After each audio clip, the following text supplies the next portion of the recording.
Oi, turma, tudo bem? Sejam todos bem-vindos. Hoje, nossa quinta aula. Pessoal, eu quero só retomar alguns pontos aqui com vocês, que eu vou fazer uma ressalva aí, tá? Aproveitem aí para pegar um caderno, a caneta, para a gente pontuar, vocês aí do outro lado aí pontuar. Eu gostaria que vocês olhassem os slides, vou compartilhar aqui da aula passada.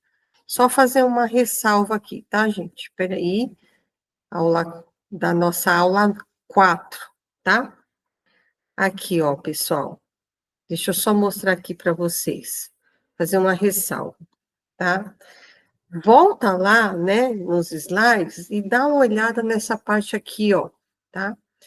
Ivermectinas, tá? Então, corrijam aí, porque estava ivermectinas. O correto é avermectinas, tá? Que aí entraria todos esses medicamentos para controlar, né, a profilaxia para parasitas, tá? Então, anotem isso daí. Ivermectina é um tipo, tá, gente? É um tipo de avermectina, né? Confunde mesmo, tá? Então, fazendo aqui só uma observação aqui, tá, gente? Na nossa aula passada. Então, o medicamento ivermectina, aqui, ó, ivermectina, que durante a pandemia também foi muito falado, certo? Então, esse medicamento aqui, ele está dentro do hall dos avermectinas, ok? Anotaram aí? Joia. Então, aqui, tá? Não tem dois pontos aqui, tá, gente? Então, aqui seria abendazol, febendazol, doramectrina, epinomectrina, são os nomes, tá? Dos medicamentos. Moxidectina e levamisol, e incluindo ivermectina, tá? Ivermectina. Todos esses são avermectinas, tá? De vermífugos, tá? Avermectinas. Tudo bem, gente? Então, tá aí, tá? O adendo aí, a correção aí para vocês. Bom, nós vamos hoje para a aula 5. Deixa eu compartilhar aqui o slide. Espera aí. Deixa eu sair aqui rapidinho. Vou só parar aqui e vou trocar de tela. Espera aí. Nossa aula 5, tá? Bora lá. Então, nossa aula, hoje a gente vai situar os endoparasitos de cães e gatos, tá certo? Vamos passar, então, para vocês os mais estudados vermes, né? Os endoparasitas que vão atingir os cães e os gatos. Bom? Bom, gente, vamos lá. Então, o que vem a ser os endoparasitas, hein, gente? Tá? Então, a gente tem uma área que vai estudar isso daí e vai ser uma rotina na nossa clínica, tá? Quando a gente vai atender o cãozinho, então a gente vê, né, com frequência, né, os endoparasitos, tá?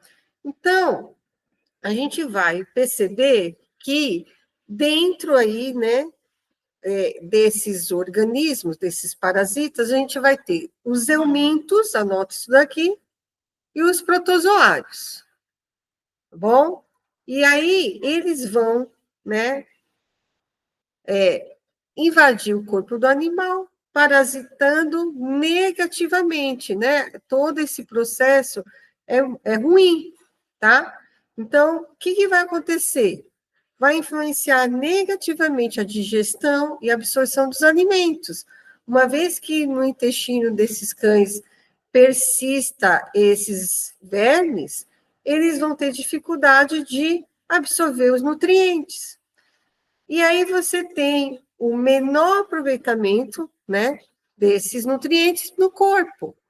Então, vai afetar o apetite do animal, ele vai ficar com falta de apetite, vai ter perda de peso, vai acarretar fraqueza, vai sentir-se fraco, porque não vai ter os nutrientes, né? Não vai ter as necessidades atendidas, vai, muitas vezes, o pelo dele refletir, vai ficar, muitas vezes, perde o pelo, fica sem brilho o pelo do animal, e você observa que ele tem um certo volume abdominal, né, avantajado, e o animal sente dor, né, sente cólicas. Pode acarretar vômito, diarreia, e pode progredir muitas vezes, dependendo, né, do parasita, anemia no animal, o que pode levar ao óbito. Bom, e aí nós, né, assim, o médico veterinário, né, cabe a ele, né, conhecer esses aspectos da biologia desses parasitos. A gente vai introduzir, né,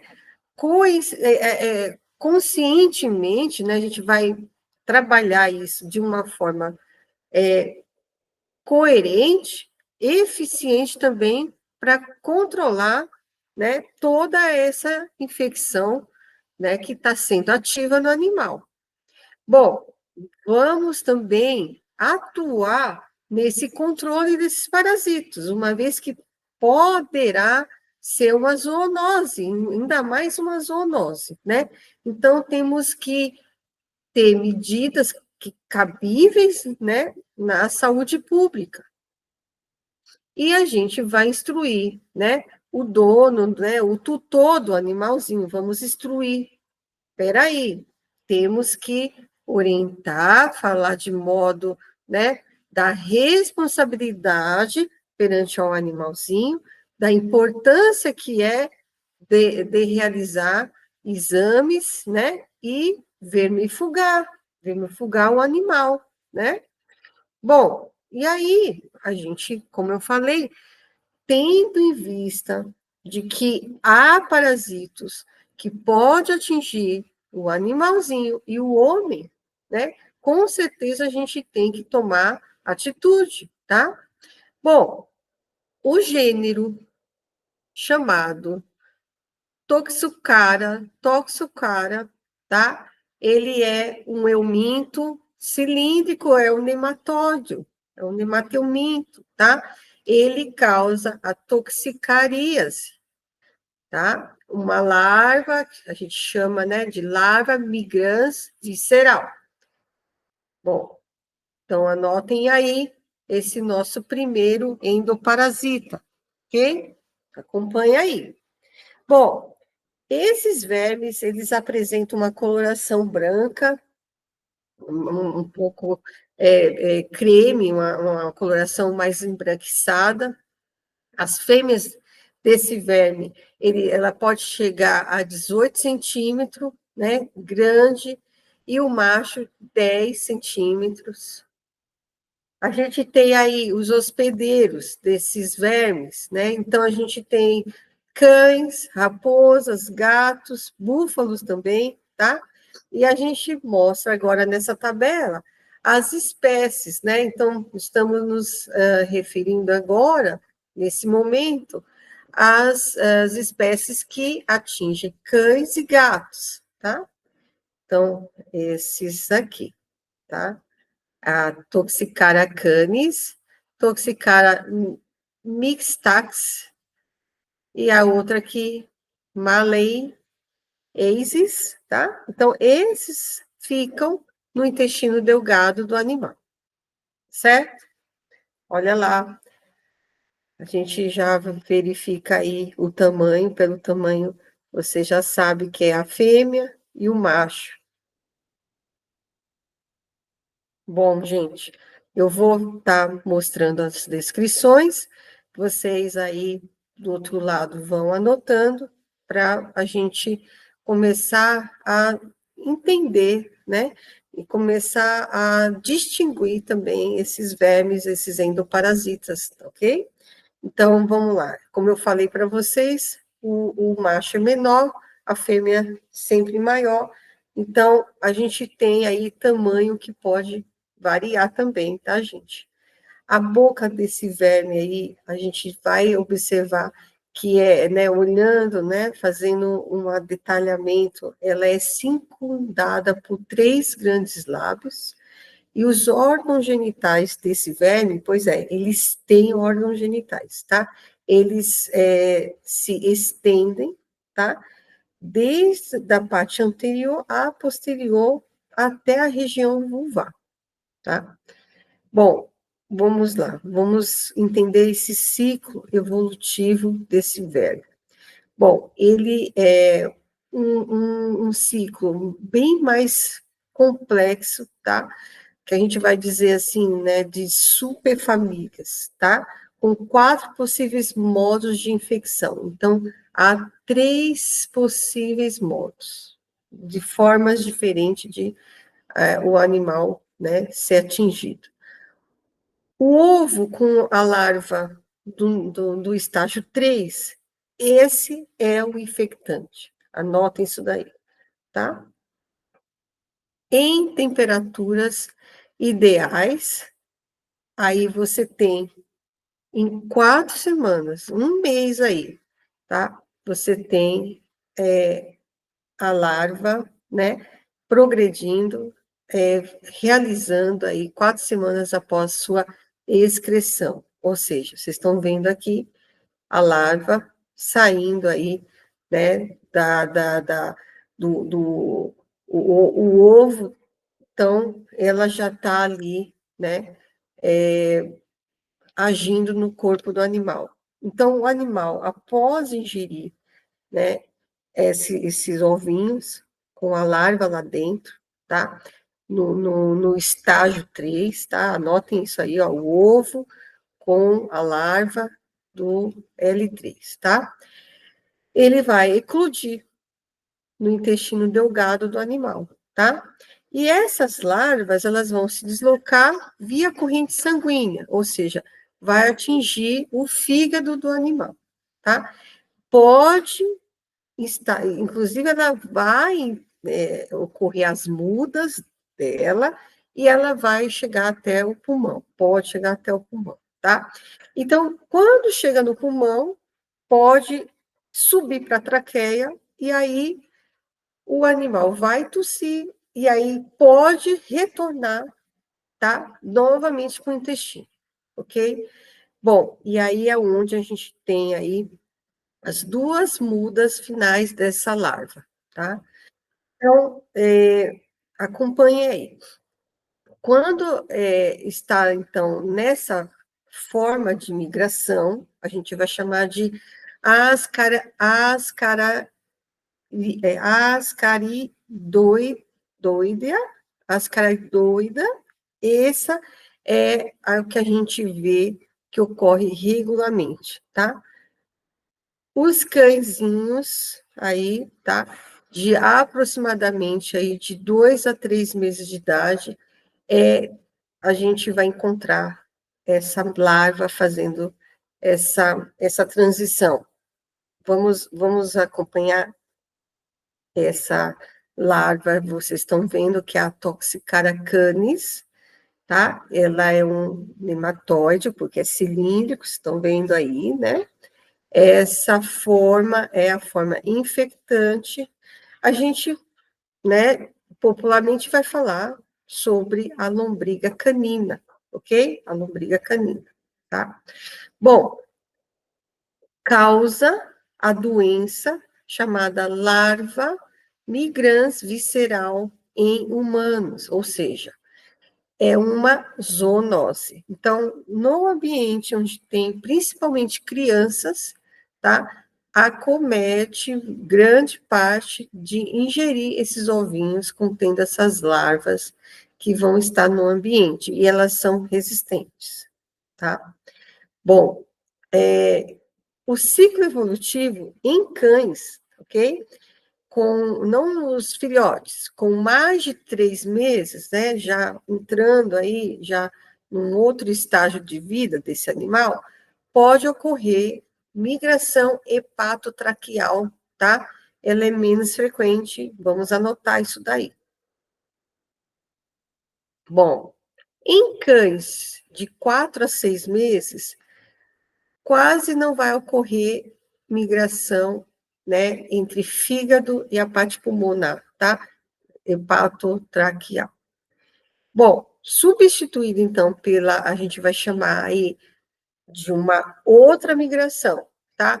Seria a migração somática, ok? Então, cães com mais de 6 meses, você vai ver migração somática, e a gente tem, numa sequência de eventos, uma redução metabólica que a gente vai chamar de hipobiose. Então, baixa, né? Baixa o metabolismo, então a gente verifica aí, né, o desenvolvimento dessas larvas aí, no momento que eles querem, vamos dizer assim, uma parada, né, do desenvolvimento em organismos para a própria sobrevivência do verme, tá? Anotem aí.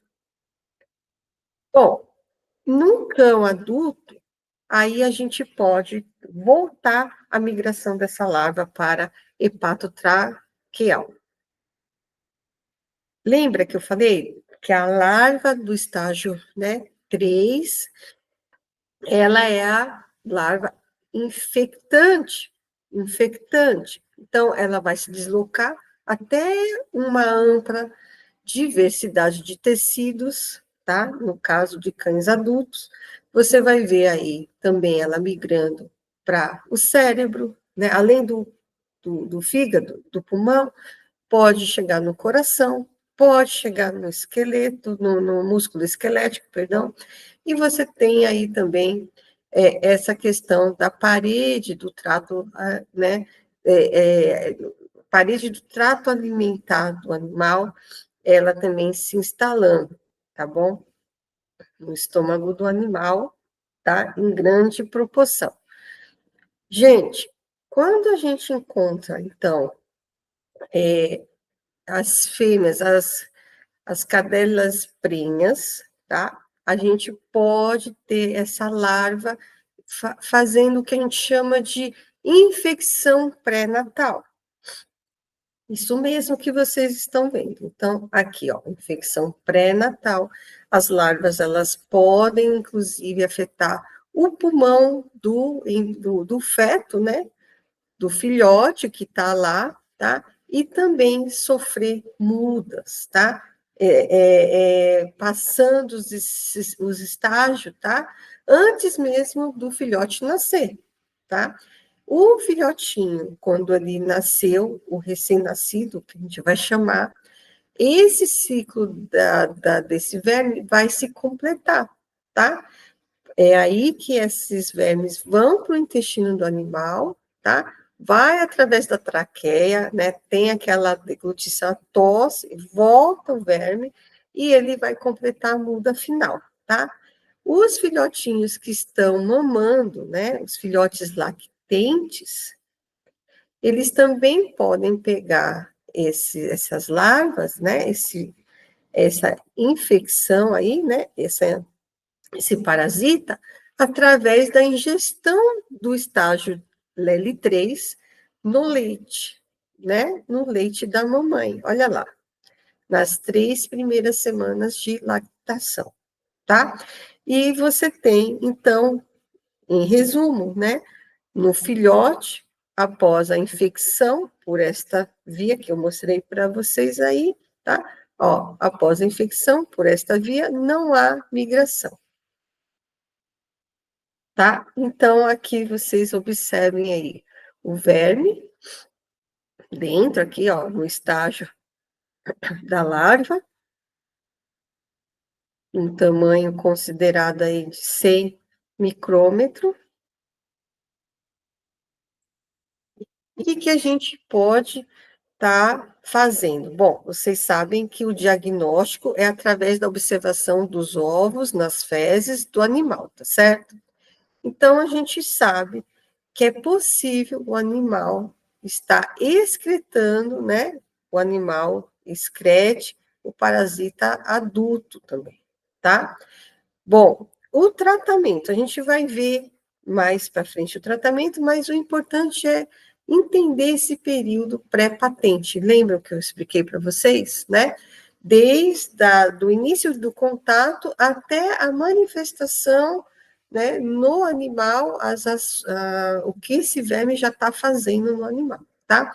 A gente tem, então, uma infecção direta, né, no momento que o animal se contaminou ingerindo esses ovos ou larvas, tá? Né? Então, a gente tem essa infecção desse período de 4 a 5 semanas, mais ou menos aí, 1 mês e 1 semana, tá? A gente tem a infecção pré-natal, como eu falei para vocês, aonde a mamãe pode estar passando, mesmo lá no feto, ou também, né, esse período pré-natal, né, de desenvolvimento, entre 2 a 3 semanas. Qual é o tratamento, então?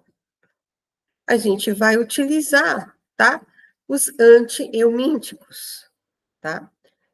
Que vai destruir, né, essas larvas, tá? Ele vai atuar, né, desintegrando aí esses parasitas. Quais são, né? Quais são esses medicamentos? Vamos lá, anotem aí. Albendazol, mebendazol e o tiabendazol, ok? Bom, gente, quando a gente tem aí, por exemplo, esse verme podendo migrar, tá? Na região ocular, que pode acontecer, a gente pode pensar numa possibilidade de um caso, tá? Desse dano que esse verme adulto pode estar ocasionando, realizar uma cirurgia, tá? Uma remoção aí desse parasita, tá? Mas isso tem que ser muito bem investigado e ter a precaução em conversar com o tutor também. Bom, mas é possível realizar, né, o que a gente chama de excisão, tá, do parasita, cirúrgica do parasita. Aí vocês estão vendo esse verme, tá, no solo, a lombriga, né? Esse é outra espécie, a gente viu lá naquela tabelinha no começo, Mixtax, tem um sinônimo aí, que é o CAT. Esses vermes são um pouquinho menor aí do que o outro que a gente viu. Os machos têm 3 centímetros, a fêmea é o dobro do tamanho, tá? Aí de 3 a 6, e a fêmea aí, né, de 4 a 10, muito mais, né? Estão vendo? De comprimento. O ciclo evolutivo é o que a gente chama de migratório, tá? Vai ocorrer após a ingestão da larva no estágio 2, ainda no ovo, anota aí. Então, o ovinho, né, já vai estar com a larva no estágio 2, tá? O que a gente fala também, o que a gente observa na literatura, é que o migratório é esse, tá? A larva no estágio 2. O não migratório seria uma infecção que foi adquirida, que a gente chama de transmamária, tá? No estágio de L3, ou ingestão de um hospedeiro paratênico, tá? O intermediário. Bom, o intermediário, o hospedeiro intermediário, vocês estão vendo aí, tá? A gente tem os roedores, ok? São os roedores que vão carregar, né, essas larvas que vão permanecer no L2, no estágio 2, tá? E aí é quando o gato, né, o gatinho, ele vai e morde, ingere algum camundongo. Então, aí essas larvas são liberadas na ingestão, né, e elas vão penetrar a parede estomacal do gato, chegando a evolução, aí, o desenvolvimento, né, da larva de estágio 3, tá? Então, a larva no estágio 2, ela pode também ser verificada em outro hospedeiro intermediário, que seria as minhocas, as baratas, as galinhas, tá? E os ovinos também, e outros animais que também pode estar com, que alimentaram com esses ovinhos já contaminados aí, né, se contaminando, tá? Então, a gente tem aí o animal, o gatinho, né, fazendo aí esse ciclo aí com o hospedeiro intermediário. Já a infecção chamada transmamária é durante toda a lactação do filhote. Então, a gente tem aí, né, particularmente em gatos, com infecção, a gente vai já classificar como aguda, e a via dessa transmissão a gente vai chamar lactogênica, tá?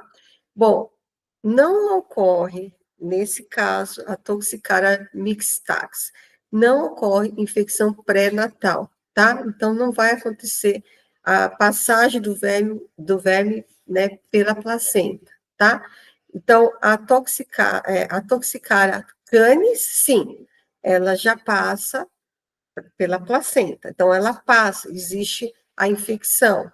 Essa não, tá? Então, o período que a gente vai chamar de pré-patente, desde o início, né?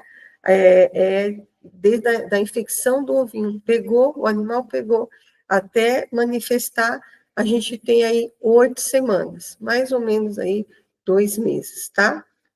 Qual é o tratamento? Vamos anotar? Vamos anotar aí? Então, a gente vai usar antihelmíntico, tá? Que vai matar o próprio parasita e as larvas dele também, né? Vejam, tem o verme adulto, né? Então, deixa eu enfatizar, né? Uma vez que você tem aquela larva, ela pode progredir aí para desenvolvimento de outros estágios, tá?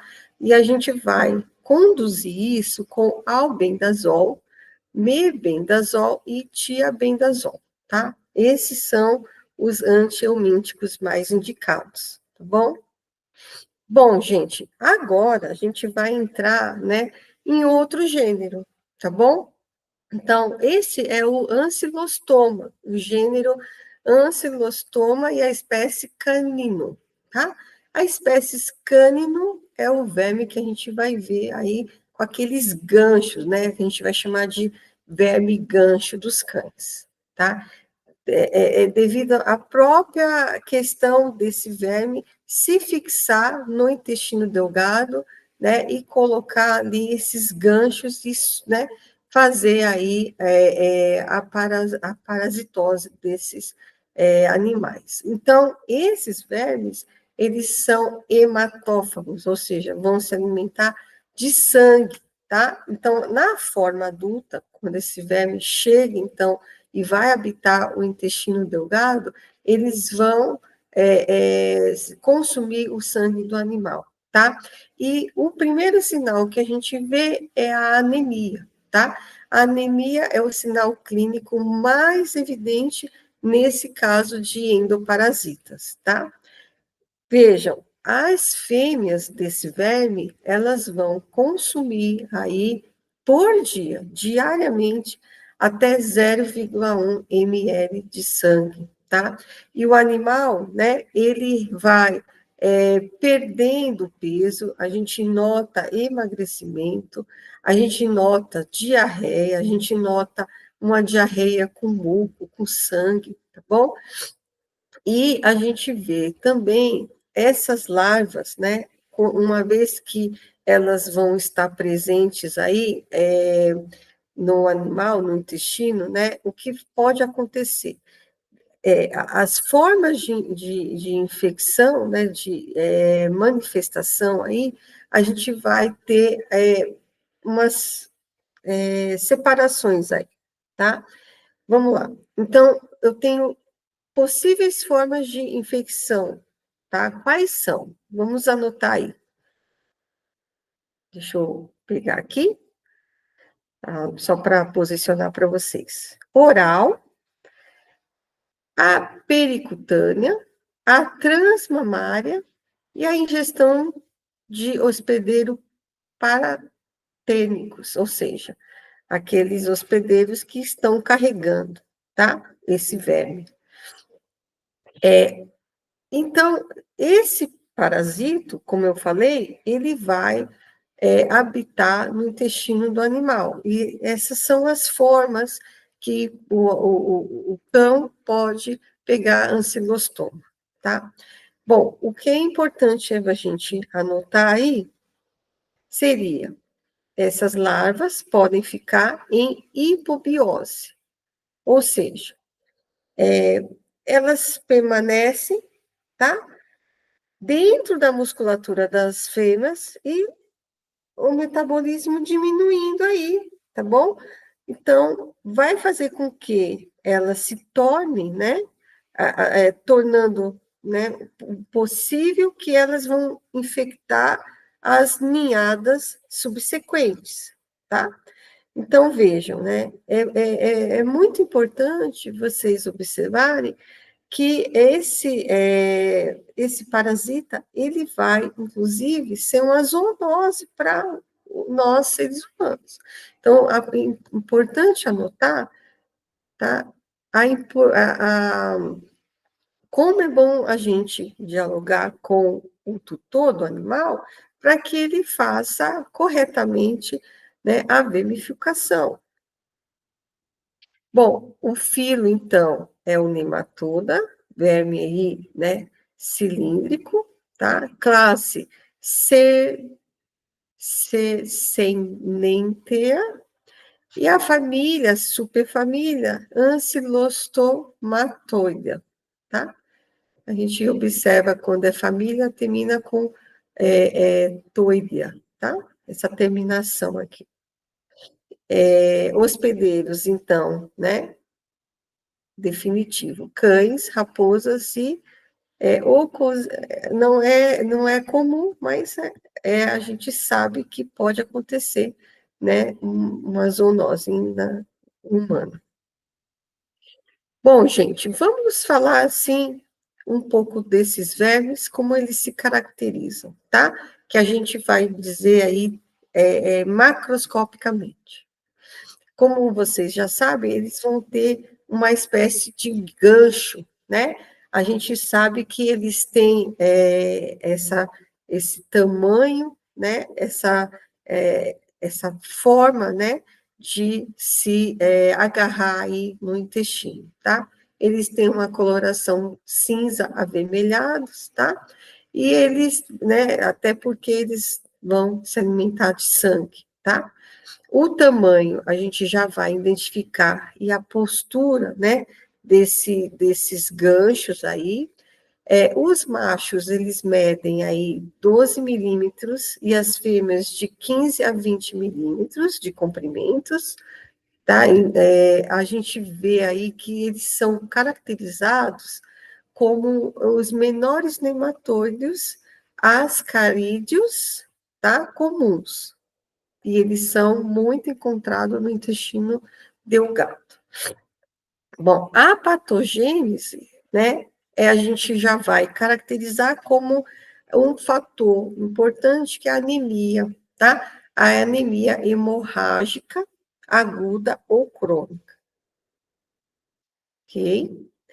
Perda de sangue vai ser por volta de mais ou menos 8 dias, tá? Por volta do 8º dia após a infecção. E a gente tem aí, por exemplo, também quando os adultos imaturos, que a gente vai dizer, de desenvolver essa cápsula bucal com, né, esse chamado, entre aspas, dentes, tá bom? Que vai permitir, então, aderir à mucosa, tá? Que vai ter muito sangue passando, algumas arteríolas ali, né? Pequenas artérias ali, rica em oxigênio. Bom, e aí você tem uma progressão, né, da doença, né? Uma progressão aí, né? Esse ancilostoma se aderindo ali, tá? Sinais respiratórios pode decorrer dessas lesões quando você tem larvas migrando para os pulmões. E a gente tem o chamado efeito anóxico da anemia, tá? Anota isso aí. Efeito anóxico da anemia. Diagnóstico, gente. A gente vai observar, vai pedir exame de fezes, vai pedir exame hematológico, tá? E vai observar os sinais clínicos e histórico também do animal, tá bom? Bom, gente, o ancilostoma cânino, tá? Para o tratamento, inicialmente a gente vai ter dentro desses, né, que vão, esses vermífugos, né, antieumínticos, que vão matar os vermes adultos, quanto os estágios também intestinais em desenvolvimento. Então, a gente tem aí o mebendazol, febendazol, pirantel ou nitroscanato. Anotaram? Anotaram aí? Bom, é aconselhável, tá bom, a gente administrar o ferro também, tá? O que a gente vai chamar de ferro parenteral, tá? Incluindo a vitamina B12, que vai assegurar que os cães recebam, então, uma dieta rica em proteína para que ele possa se recuperar dessa anemia. É muito raro, muito difícil ter a transfusão sanguínea. Pode acontecer, né? Dos cãezinhos mais jovens precisar de uma bolsa de sangue aí, tá? É raro acontecer isso, tá bem? Bom, gente, o controle é ter, além da vermifugação, a higiene, tá certo? Então, os filhotes que a gente vai caracterizar como desmamados e os cães adultos, eles devem ser tratados a cada 3 meses, gente. Bom, as cadelinhas que estão prenhes, esperando filhotinhos, elas devem também ser tratadas ao menos, tá? Eu coloquei bem aqui em negrita, ao menos uma vez durante a gestação com um antiomítico, tá certo? Para que essas larvas, possíveis larvas, não possam fazer a infecção transmamária, né? E as ninhadas em amamentação, elas vão receber, logo no início, né? Receber ao menos 2 doses na primeira e na segunda semana de idade, e novamente 2 semanas depois, com o medicamento recomendado para uso em filhotes, tá bom? As fezes, elas devem ser removidas, tá? Com uma pá e lavar, né, o chão, né, ó, antes da lavagem do chão, ou seja, tira-se as fezes com a pá e depois lava, tá? De preferência, né, quando a gente tem aí o concreto, né, para que esses animais possam, né, ficar livres desses ovinhos aí, fazer essa higienização é importante do ambiente também, tá bom?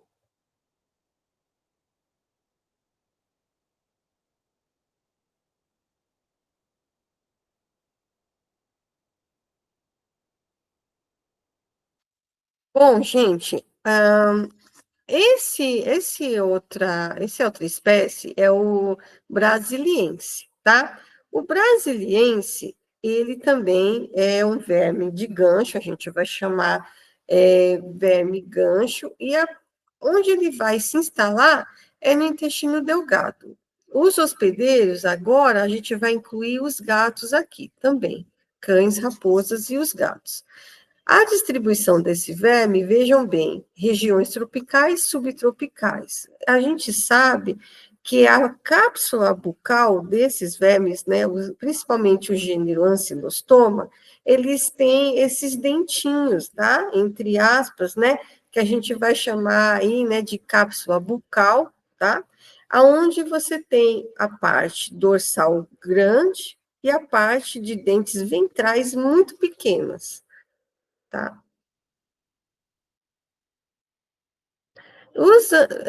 Esse verme, então, a patogênese é o seguinte: eles vão causar o grau de hipoalbuminemia, tá? Então, a albumina, né, ela está na corrente sanguínea, tá? Hipoalbuminemia é quando abaixa, né, você tem a diminuição da albumina, né, a diminuição por extravasamento intestinal de plasma, tá bom? Ou seja, esses vermes, eles não vão se alimentar de sangue, tá? Eles são diferentes. Eles vão causar distúrbios digestivos leves, ocasionalmente, perdão, a diarreia, mas eles não vão deixar o animal anêmico. Cuidado para não confundir, tá? O mais importante dizer é que esses vermes, né, essa espécie, no caso, ela causa o chamado bicho geográfico em humanos. O que, que é isso? Essa larva, eu vou mostrar já já umas fotos para vocês. Essa larva, ela vai, né, penetrar na pele do humano, tá? Mas ela não vai se desenvolver, tá? Então, a gente vai chamar assim, ó, penetração de larvas infectantes na pele e circulação dela apenas pela derme. As larvas, como eu falei, elas não vão se desenvolver, elas vão ficar vão causar as lesões de pele, tá? Que vai persistir por semanas aí, ok? Ok, isso aí, tá? Os sinais clínicos no animal, então, a gente vai ver, né, alguns transtornos digestivos leve, diarreia também, tá? Em humanos pode acontecer plúrido cutâneo, eritema, e a gente vai pedir, né, o exame parasitológico de fezes. Tratamento, olha lá, anotem aí o tratamento, mebendazol e o febendazol, que são os mais indicados nesse caso.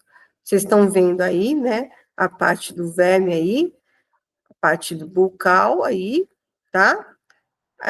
Esse daqui, a gente peguei até uma foto aqui, vocês reparem aí que esse gênero, então, o ancilostoma, ele tem essa característica mesmo, tá? Esse é o tubaeforme. Essa espécie, a gente tem aí o Strongylos tubaeforme, que é o sinônimo, gancho, né? O verme gancho dos felinos. Ele vai ficar no intestino delgado e o hospedeiro, nesse caso, tá? Não vão confundir, são os gatos. Toda a região, né? Eles são qualquer lugar da parte do planeta aí, cosmopolita.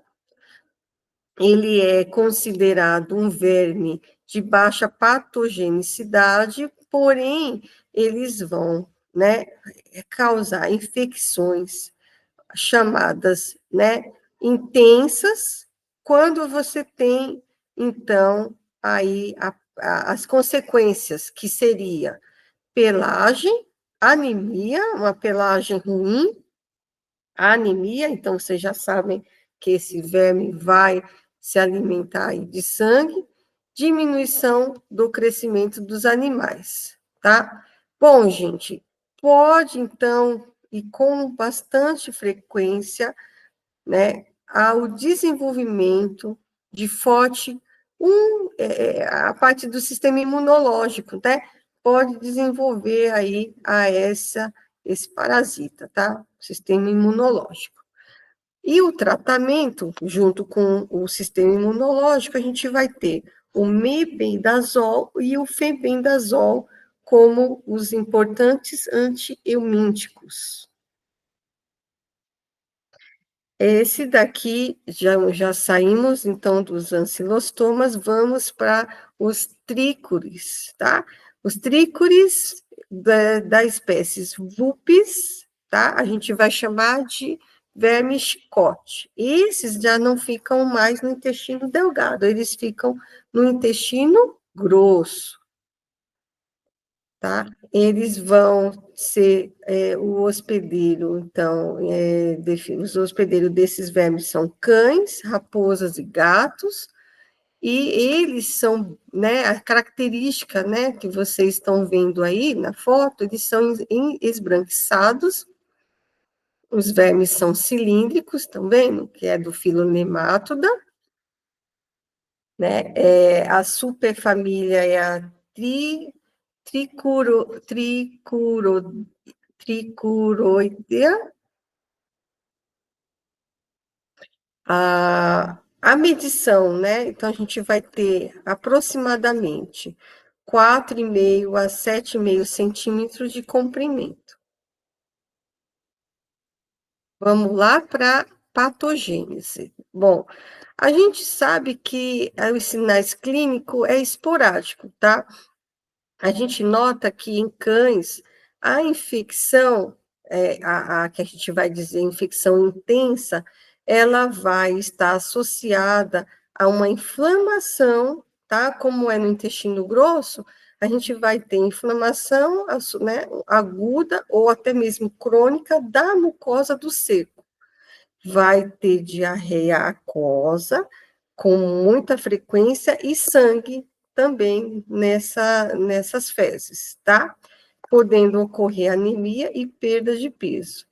É importante a gente observar que essa infecção, ela inicialmente ela é branda, tá? E não tem muitos sintomas, ok? Bom, isso vai depender do número de vermes presentes, tá? Quando a gente tem aí um grande número de vermes, anota isso aqui, aí sim a gente vai ter, né, o que a gente chama de colite hemorrágica. O que é isso? Seria já uma doença que vai afetar o colo e o reto, tá, do animal, com muita diarreia e muita presença de sangue. Claro, você está tendo um grande número de vermes naquela região, tá? Então, a gente vai ter uma doença crônica ou que a gente vai observar, inflamação difitérica na região mucosa do seco. Esse verme, tá? Ele pode também ficar no subepitélio. E ele pode, inclusive, né, fazer movimentos contínuos para procurar sangue líquido, tá? Por fora, na parte da extremidade também, que a gente vai dizer aí, extremidade anterior. E a característica principal quando a gente pede o exame e a gente vai ver, né, os ovinhos, né, o exame coprológico, né, que a gente vai pedir exame de fezes, é a presença desses ovinhos com formato de limão. Estão vendo como que é os ovinhos aqui? Então, os vermes adultos ficam no intestino, né, grosso. Eles vão expelir esses ovinhos nas fezes do animal, né? Então, a gente tem, dentro, então, desse processo, a patologia. Então, como que a gente vai observar os casos graves? Os casos graves tá relacionada com uma inflamação e uma hemorragia, tá? a gente vai falar que está inflamada e hemorrágica, tá? Podendo ocasionar ulceração, ou que a gente chama também, né, e formação de membranas diftéricas. Eu coloquei para vocês o que é essas membranas que a gente chama diftéricas. Seria mais ou menos assim, quando vai ter essa ulceração, né, a parte tecidual, onde esse verme ele está ali fazendo a adesão dele, pode acontecer, né, a formação dessas placas, que a gente vai chamar de membraninhas, né, a própria célula vai formar aí, né, essas camadas, e essas camadas a gente vai encontrar, né, inclusive eritrócitos, ó, glóbulos vermelhos, né, algumas células mortas ali, vai ver também células de defesa, vai ter algumas bactérias, né, afinal as bactérias oportunistas estão ali também no intestino, né, grosso, e a gente vê células também epiteliais que já estão necrosadas, inclusive a gente acha algumas fibrinas também. Tá? Então, essas são as chamadas de membranas diftéricas. A Trichoris vulpes é o que a gente vai chamar de probenzimidazóis. E os benzimidazóis, eles são administrados, tá, por muito tempo, muitos dias, tá, e eles vão, de fato, ser efetivos na destruição, né, na morte do verme adulto, tá? Mas esses medicamentos, eles são menos efetivos quando a gente tem os estágios larvais, tá? E aí a gente vai aplicar um outro medicamento para o estágio larval, que é a chamada milbemicinas, tá? As milbemicinas, elas são efetivas, né? Anota essa diferença aí, tá bom, gente? São efetivas no estágios larvais. Bom, o controle, a profilaxia é raramente, né, necessária. Bom, a gente tem que observar aí as áreas, né, que pode acontecer aí de ter ovinho, tá, e sobreviver, ok? Então, a gente vai aí fazer a desinfecção, tá? Fazer a limpeza, ou até mesmo esterilizar aí, tá? O próprio calor. E a gente tem mais duas espécies, né, desse verme, que é o Trichoris serrata e o Trichoris campanula. Esses são encontrados em gatos, tá? Anotaram aí essas duas outras espécies. O tratamento, o ciclo, tudo, ele é similar ao VUPIS, tá? Bom, gente, eu estou passando aqui, a gente já vai para outro gênero, tá? O gênero Dipilídeo, vamos falar sobre esse gênero, que é a tênia, tá? A tênia mais comum em cães e gatos domésticos, ok? Ó, o Dipilidium, perdão, é uma tênia, tá? Ela é mais curta do que a taênia, o gênero, tá? Sendo o comprimento máximo de 50 centímetros. A gente tem, então, já a tênia, já os vermes achatados, né? E a gente sabe que eles têm aqueles segmentos, tá? Que eles são eliminados quando são ativos. Lá dentro vai ter vários ovinhos, né? E podem, inclusive, gente, ficar na região caudal do animal. Bom, a infecção é oral, e vai envolver aí até o hospedeiro intermediário, podendo, então, o animal ingerir esse hospedeiro intermediário, que qual é o intermediário? As pulgas, tá? E piolhos também. As pulgas que são as portadoras desse verme são as pulgas cetenocefalides e os piolhos são os tricodentes. Bom, gente, então, esses vermes, os hospedeiros, no caso, a gente tem o humano também, mas é raro, cães, raposas e gatos, e eles vão ficar no intestino delgado. Lembrando que há o hospedeiro intermediário.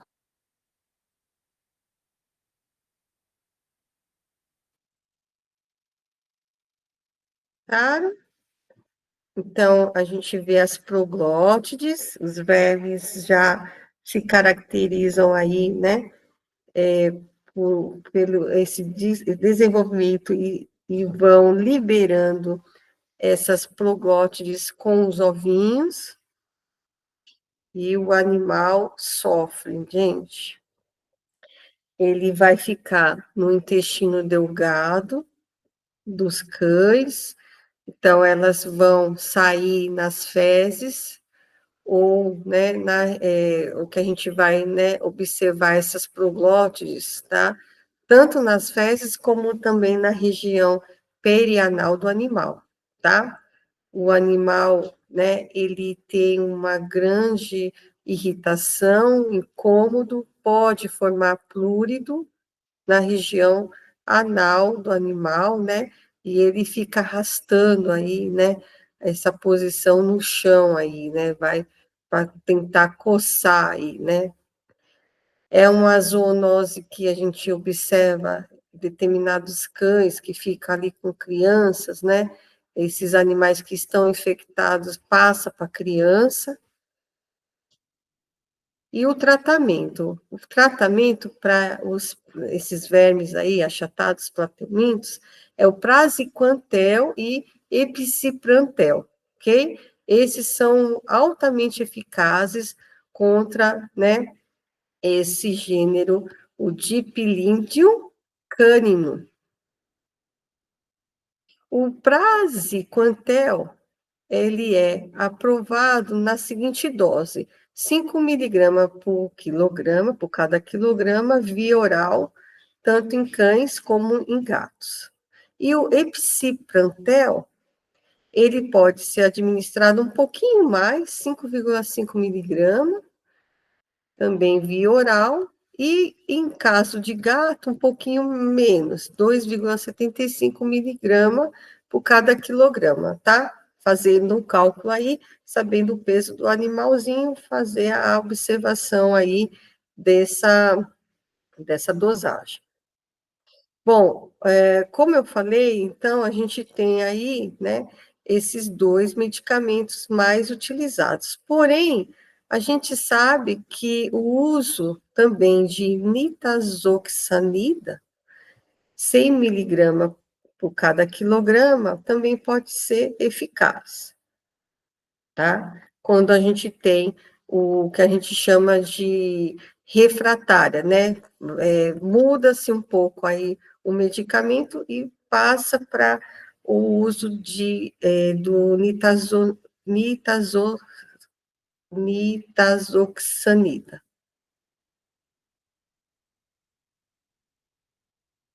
A gente está agora, né, no gênero Girofilária e a espécie imitis. Esse é o nome comum, verme do coração dos cães. Esse verme ele pode crescer no coração, né? A gente vai ver que ele vai afetar, então, o local que ele vai sobreviver é o sistema cardiovascular.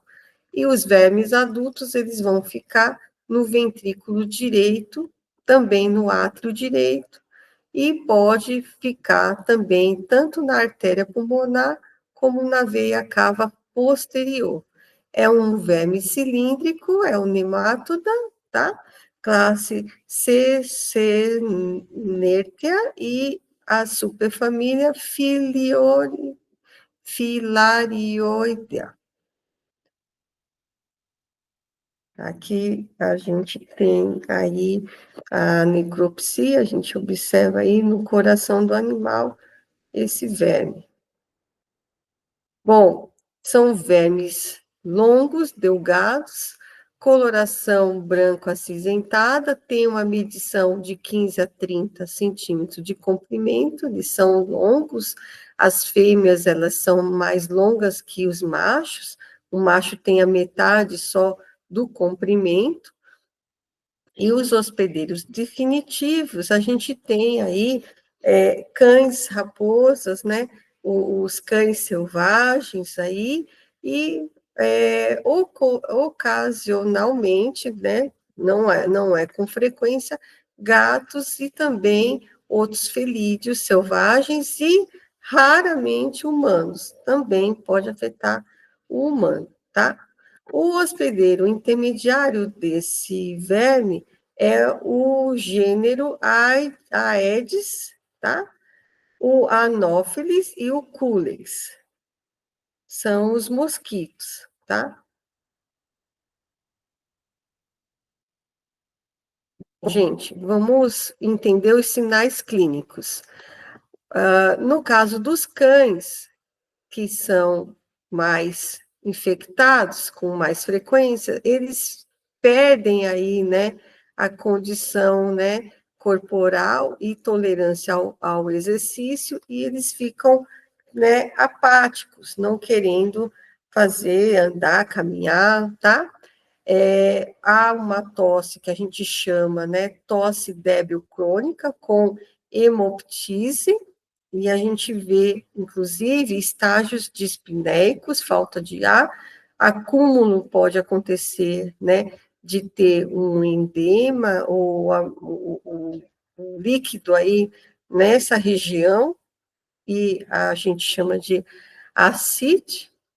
No caso dos gatos, a gente vê a respiração mais acelerada, que é uma tosse com uma taquipneia, né? E a dispneia, que é a falta de ar. E as infecções são intensas, podendo, então, levar ao óbito desses animais. A gente observa esses vermes, né, nessa região.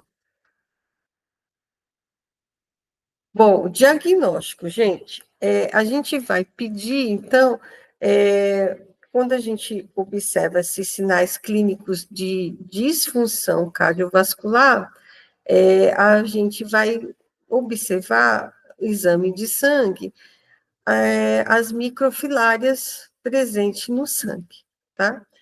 Nos cães, a gente encontra essas microfilárias em cães com menos de 1 ano de idade, é raro, tá? A maioria são cães com 2 anos ou mais de idade. Podemos pedir radiografia torácica para ver como que está a artéria pulmonar, para ver como que está aí o coração, tá? A gente pede aí, né, a radiografia. Podemos também observar, né, fazer a angiografia para verificar a vascularidade, tá? Se teve alguma alteração, e no caso, se acontecer morte, a gente pede a necropsia para ver se tem ali os vermes adultos, né, situados nas câmeras dentro, né, do coração, das câmaras cardíacas, tá bom? Os testes, normalmente a gente pede, né, os imunodiagnósticos, como o teste ELISA, eles vão identificar as microfilárias, né? A gente vai pedir também exame contra, né, que vai detectar antígenos circulantes do verme e também os anticorpos específicos, gente, tá? Para verificar se essa infecção, então, ela é recente ou não, né? Se ela está, né? A gente consegue identificar aí com esse teste, por exemplo, tá? Para a Girofilaria imitis, tá? Específica, é o teste ELISA. Eu não vou entrar em detalhes do teste, mas a gente tem essa opção, tá? Para que a gente possa fazer um tratamento mais eficiente, tá certo? A medicação, o próprio tratamento, ele é complexo, tá certo? Porque esses vermes adultos e também as microfilárias, elas, a questão aí vai ser a sua suscetibilidade, né? Quanto esses antihelmínticos vão fazer efeito nesses vermes, tá? Porque eles vão ficar alojados em determinados órgãos aí. Bom, o que a gente fala é que o tratamento ele não deve ser realizado sem o exame físico dos cães, tá bom? Porque a gente vai fazer o pedido de avaliação das funções cardíacas, pulmonar, hepática e renal, vamos pedir, tá? E se elas estiverem normais, tá? Pode ser necessário, então, tratar primeiro, muitas vezes, uma insuficiência cardíaca, tá bom? Qual que é a recomendação? Se for detectado, os cães estão infectados, tá? O primeiro tratamento a gente vai aplicar via intravenosa. Então, o tratamento intravenoso com tiacetazamida, 2 vezes ao dia, tá? Durante 2 dias. Ou a gente vai aplicar intramuscular esse outro medicamento, que é a melasamida, 2 vezes ao dia, para remover os vermes adultos, ok? No caso, então, a gente, se tiver algum cão com restrição, né, a atividade dos cães para andar, correr, a gente vai suspender por um período aí, né, de mais ou menos 1 mês e 2 semanas, aí depende do cão, a gente vai observando ele, e a gente pode aplicar também iodeto de ditiazamina, tá? Durante 7 dias, tá bom? Ou o que a gente também pode administrar é o levamisol. Então, dependendo de cada caso, vocês vão ter essas opções aqui, administrando via oral, tá? De 10 a 14 dias, tá bom? Aí, acompanhando, falando para o tutor acompanhar. No caso da dose profilática, a gente tem a milbemicina, tá? Que seria 500 microgramas por cada quilograma, tá? Essa é na dose profilática para o verme, que esse verme terrível aí, que vai atacar aí o coração do animal.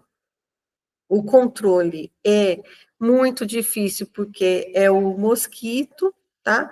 Então, a gente sabe que a profilaxia, ela vai, né, ser inteiramente para uso de medicamentos, porém, né, a gente sabe também que temos a prevenção, né? Então, a prevenção é realmente observar as estações onde o mosquito pode aparecer, né? Em estações aí do clima muito quente, úmido, chuvoso, né? Onde a gente sabe que há o aparecimento desse mosquito, e a introdução de ivermectina ou o milbemicina também é importante para os cães, tá? É importante para prevenção aí. Mostrando para vocês aí, né, esses vermífugos, né? Tá sempre acompanhando o animalzinho, fazendo aí a vermificação deles. Bom, gente, estamos agora no gênero Dioctofima renale, tá? Essa é uma zoonose, são endoparasitas de cães e gatos, ele é conhecido como verme gigante renal, tá? Ou seja, vai comprometer o rim desse animal. Esse verme, ele tem uma coloração avermelhada, ele pode alcançar aí, né, no caso dos machos, né, 45 centímetros de comprimento, né, com um diâmetro aí de 3 a 6 milímetros, a fêmea muito maior, 103 centímetros de comprimento, com um diâmetro de 5 a 13 milímetros, né? Então, a gente tem aí, né, esse nematóide, né, verme cilíndrico aqui, né, crescendo, né, no corpo do animal. Aonde que eles vão se situar, vocês vão ver aqui, tá? Bom, como eu falei, né, eles, já complementando, eles vão ficar no interior dos rins. Olha só. Né? Então, o nome, né, a espécie renale, vocês vão fazer aí a associação aos rins, tá certo? Os vermes, as fêmeas, né, quando elas vão colocar os ovinhos, elas já estão adultas, elas vão liberar os ovinhos, o animal vai fazer o xixi, a urina desse animal, ela vai estar com esse verme, tá? Esses ovinhos aí, né? Então, esses ovinhos, quando saem na urina do animal, que o animal está parasitado, eles têm uma viabilidade, gente, até 2 anos naquele ambiente. É muito tempo, tá? Então, esse nematóide, ele vai se instalar no rim do hospedeiro definitivo, que é o gato. Ele vai se alimentar do parênquima desse órgão, tá? E ele não tem o que fazer, tá? São um dano irreparável, tá? Que vai levar à morte do hospedeiro, tá certo? Olha só, né? Então, esse animal, ele pegou parasita, e você tem aí, né, todo esse percurso, né, atingindo outros animais aqui, né, os intermediários, os hospedeiros intermediários, né, voltando aqui para o hospedeiro definitivo. A identificação, a gente pode pedir os ovinhos do parasita através da urina do animal, tá? E o que a gente faz é remover esse parasita por meio de uma cirurgia, tá bom? Ou até mesmo a gente vai fazer a ressecção cirúrgica do rim que está lesionado aí com esse verme. A giardia, gente, já é um protozoário, tá? Eu falei muito pouquinho do dictofilme, né? Mas vocês podem pesquisar mais, tá certo? Vocês aí podem pesquisar mais. Bom, gente, estamos quase finalizando, vamos para a giardia. A giardia, então, é um protozoário, anota isso aí. Então, a gente tem a forma que a gente chama cística, alongada, com 4 núcleos, e elas vão se instalar na mucosa intestinal, né, de cães, gatos, outros mamíferos, incluindo nós também, os humanos, e a reprodução ocorre desse protozoário, né, no interior do intestino do hospedeiro, que a gente vai chamar de divisão binária, ok?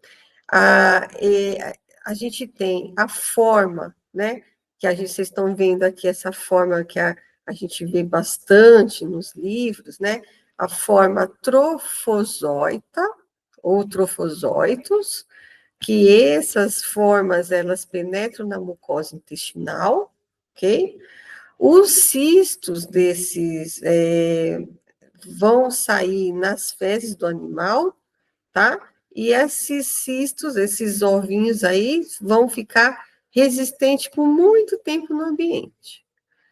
Bom, como que o animal pode se contaminar? Através do alimento ou água que está contaminada com esse protozoário aí, com os cistos. O diagnóstico, antes de mais nada, deixa eu só falar aqui os sintomas, tá? Então, o animal vai apresentar cólica, diarreia, as fezes pastosas, fedidas, tá? Pode ter náusea, vômito, flatulência, sabe aquele gás, né? Intestino pesado, né? Alto, uma desidratação porque perde, né? Água aí, né? Durante a diarreia, perde peso, alguns entram em depressão, e o diagnóstico é realizado atualmente pelo teste ELISA, que é o mais rápido, com as amostras de fezes, para detectar, então, a giardia. Tratamento é complexo, são 2 medicamentos, o febendazol, junto, aplicado com o praziquantel. Então, a gente tem aí a forma de cistos, tá? As 2 formas, essa forma, então, é a forma que vai penetrar aí na mucosa intestinal. Bom, deixa eu abrir aqui minha câmera, eu sempre estava aqui com vocês, eu só tinha fechado aqui também para acompanhar aqui a leitura, vocês viram, né, todos esses parasitas, endoparasitas desses animais. Espero que vocês tenham gostado, estudem, firme, anotem aí, tá? E a gente vai se ver até a próxima aula, se Deus quiser. Um grande beijo para vocês, fiquem com Deus, tá? Até a próxima. Tchau.